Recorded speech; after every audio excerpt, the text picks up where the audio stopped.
ಮಾನ ಮರ್ಯಾದೆ ಏನಾರು ಇದೆಯಾ ಅವ್ರಿಗೆ? ದ್ವಿಭಾಷಾ ಸೂತ್ರ ಅಂದ್ರೆ ಏನು ಗೊತ್ತಿಲ್ವ ಅವ್ರಿಗೆ? ನಾವು ಸಂವಿಧಾನವನ್ನು ಒಪ್ಕೋತಾ ಇದೀವಿ, ನೀವು ಒಪ್ಕೊಳ್ಳಲ್ಲ ಅಂತಂದ್ರೆ ನಾವು ಇದನ್ನ ಹಾಕಿ ಹಾಕ್ತಿವಿ. ಅಲ್ಲಿ ಇಂಗ್ಲಿಷ್ ಹಾಕ್ಬೇಕು ಅಂದ್ರೆ ಇಲ್ಲಿ ಇಂಗ್ಲಿಷ್ ಹಾಕಿ, ಅಲ್ಲಿ ಉರ್ದು ಇರಬೇಕು ಅಂದ್ರೆ ಸಂಸ್ಕೃತ ಇರ್ಲಿ. ನೀವು ಇದನ್ನ ತೆಗಿಸ್ಬೇಕು ಅಂತಂದ್ರೆ ಅಲ್ಲಿ ಫಸ್ಟ್ ಅಲ್ಲಿ ತೆಗಿಸ್ಬಿಟ್ಟು ಬನ್ನಿ ನೀವು ಉರ್ದುನ. ಅಲ್ಲಿ ಉರ್ದು ತೆಗ್ಸಕ್ಕಾಗಲಿಲ್ಲ, ಇಲ್ಲಿ ಮುಟ್ಟಕ್ ಕೂಡ್ದು ನೀವು. ಈಗ ಗುಜರಾತ್ ಇಂದನೋ ರಾಜಸ್ಥಾನದಿಂದನೋ ಬಂದವ್ರಿಗೆ ಅಜಿತ್ ಸೇಠ್ ವೃತ್ತಾಯದಲ್ಲಿ ಇದೀನಿ ಅಂತ ಹೇಳಿದ್ರೆ ಕನ್ನಡ ಬರೋದಿಲ್ಲ, ಆತನ ಉರ್ದು ಬರೋದಿಲ್ಲ, ಯಾವ ಭಾಷೆಯಲ್ಲಿ ಓದ್ಬೇಕಾತ? ನಿನ್ನೆ ಮೈಸೂರಿನಲ್ಲಿ ಒಂದು ವಿಡಿಯೋ ವೈರಲ್ ಆಗಿದೆ. ಬೆಂಗಳೂರು ಮೈಸೂರು ರಸ್ತೆಯಲ್ಲಿ ಇರ್ತಕ್ಕಂಥ ಅಜಿತ್ ಸೇಠ್ ವೃತ್ತದಲ್ಲಿ ಮೈಸೂರು ಮಹಾನಗರ ಪಾಲಿಕೆ ನಾಮಫಲಕ ಇದೆ. ಆ ನಾಮಫಲಕದ ಕೆಳಗಡೆ ಅಜಿತ್ ಶೇಟ್ ವೃತ್ತ ಅಂತ ಉರ್ದುನಲ್ಲಿ ಬರೆದಿರ್ತಕ್ಕಂಥದ್ದು ನಾವು ಹಲವಾರು ದಿನಗಳಿಂದ ಗಮನಿಸಿದ್ದೀವಿ.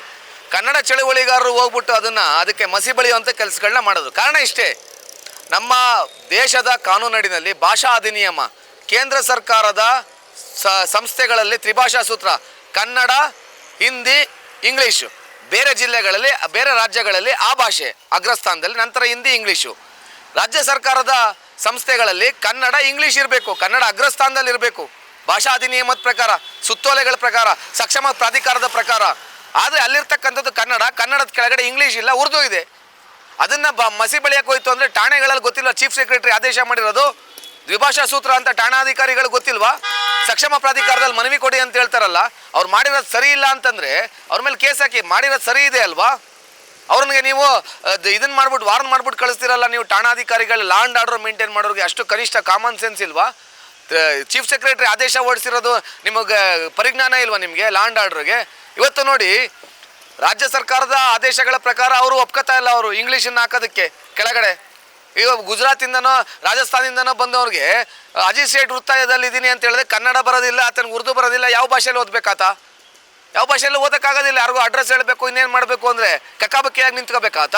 ಅದಕ್ಕೆ ದ್ವಿಭಾಷಾ ಸೂತ್ರ ಇರೋದು. ಬೇಡ, ನೀವು ಉರ್ದುವನ್ನು ವೈಭವೀಕರಿಸಿ, ನಮ್ದೇನು ಸಮಸ್ಯೆ ಇಲ್ಲ, ನಾವು ಭಾಷಾ ವಿರೋಧಿಗಳಲ್ಲ, ನಾವು ಭಾಷೆಗೆ ಗೌರವ ಕೊಡೋರು, ಆಯಿತಾ? ನಾವು ಇವತ್ತಿನಿಂದ ಕೆ ಆರ್ ಕ್ಷೇತ್ರದಲ್ಲಿ ಇರ್ತಕ್ಕಂಥ ಎಲ್ಲ ನಗರ ಪಾಲಿಕೆ ಫಲಕಗಳ ಕೆಳಗಡೆ ನಾವು ಸಂಸ್ಕೃತದಲ್ಲಿ ಬರಿತೀವಿ.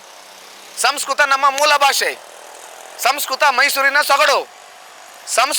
ಸಂಸ್ಕೃತದಲ್ಲಿರ್ತಕ್ಕಂಥ ಹಾಡನ್ನೇ ಸಂಸ್ಕೃತ ಉಲ್ಲೇಖ ಮಾಡಿ ಹಾಡು ಮಾಡಿರೋದು ಕಾಯೋ ಶ್ರೀ ಗೌರಿ ಕರುಣಾಲಹರಿ ಮೈಸೂರು ಸಂಸ್ಥಾನದ ನಾಡಗೀತೆ. ಸಂಸ್ಕೃತಕ್ಕೆ ನಾವು ಗೌರವ ಕೊಡ್ತೀವಿ, ಸಂಸ್ಕೃತ ನಾವು ಅನುಷ್ಠಾನ ಮಾಡ್ತೀವಿ. ನೀವು ನಗರ ಪಾಲಿಕೆ ಅಧಿಕಾರಿ, ಸಕ್ಷಮ ಪ್ರಾಧಿಕಾರದವರು, ನೀವು ಇದನ್ನು ತೆಗೆಸ್ಬೇಕು ಅಂತಂದರೆ ಅಲ್ಲಿ ಫಸ್ಟ್ ಅಲ್ಲಿ ತೆಗೆಸ್ಬಿಟ್ಟು ಬನ್ನಿ ನೀವು ಉರ್ದುನ. ಅಲ್ಲಿ ಉರ್ದು ತೆಗ್ಸೋಕ್ಕಾಗಲಿಲ್ಲ, ಇಲ್ಲಿ ಮುಟ್ಟಕ್ಕೆ ಕೂಡ್ದು ನೀವು. ಇಲ್ಲಿ ಮುಟ್ಟಕ್ಕೆ ನಿಮ್ಗೆ ಯಾವುದೇ ರೀತಿ ಅಧಿಕಾರ ಇಲ್ಲ. ಅಲ್ಲಿ ಇಂಗ್ಲೀಷ್ ಹಾಕಬೇಕು ಅಂದರೆ ಇಲ್ಲಿ ಇಂಗ್ಲೀಷ್ ಹಾಕಿ, ಅಲ್ಲಿ ಉರ್ದು ಇರಬೇಕು ಅಂದರೆ ಸಂಸ್ಕೃತ ಇರಲಿ. ನಾನು ನೇರವಾಗಿ ಎಚ್ಚರಿಕೆಯನ್ನು ಕೊಡ್ತಾ ಇದ್ದೀನಿ.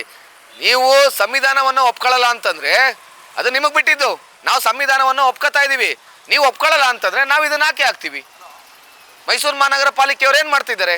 ನೀವು ಇಷ್ಟ ಬಂದಂಗೆ ಆಡೋದಕ್ಕೆ ಬಿಟ್ಬಿಡೋದಾ ಮೈಸೂರು ನಗರದಲ್ಲಿ? ಮಾನ ಮರ್ಯಾದೆ ಏನಾರು ಇದೆಯಾ ಅವ್ರಿಗೆ? ದ್ವಿಭಾಷಾ ಸೂತ್ರ ಅಂದ್ರೆ ಏನು ಗೊತ್ತಿಲ್ವ ಅವ್ರಿಗೆ? ಕಾಕ್ತಾಲ್ ಕೊಟ್ಟು ಕಾಕಿಲಿ ಹೇಳ್ಕೊಡ್ಬೇಕಾ ಇವ್ರಿಗೆ? KS grade officer, IAS grade officer ಬಂದಿರ್ತಾರೆ, ನಿಮ್ಗೊಂದು ಮನವಿ ಬೇರೆ ಕೊಡಬೇಕಾ? ನಾನು ದಯಮಾಡಿ ಹೇಳ್ತಾ ಇದ್ದೀನಿ, ಯಾವುದೇ ರಾಜ್ಯ ಸರ್ಕಾರದ ಭಾಷಾ ಅಧಿನಿಯಮದ ಪ್ರಕಾರ ನಮ್ಮ ರಾಜ್ಯ ನಡಿಬೇಕು, ಕನ್ನಡದ ಕೆಳಗಡೆ ಇಂಗ್ಲೀಷ್ ಇರಬೇಕು. ನೀವು ಉರ್ದು ತೆಗೆಸಲಿಲ್ಲ ಅಂದರೆ ನಾವು ಸಂಸ್ಕೃತ ಆಗ್ತೀವಿ ಅಂತ ಈ ಮೂಲಕ ನಾನು ಒತ್ತಾಯಪೂರ್ವಕವಾಗಿ ನಾನು ಹೇಳ್ತಾ ಇದ್ದೀನಿ.